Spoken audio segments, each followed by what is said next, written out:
သူကကာလာခဏခဏပြောင်းသွားတယ်ဇလန်တွေရိုက်တော့ကြတော့ဟိုတစ်ခေါက်ကမှစိုးထားတာရက်40ကျော်လောက်တော့ရှိပြီပေါ့နော်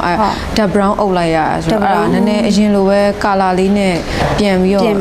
မျက်နှာလေး changes ဖြစ်ချင်လို့ဟုတ်ချွတ်တော့ချွတ်ရမှာရဲ့လာလေးလုပ်ပြီနော်စိတ်ချမစရာမ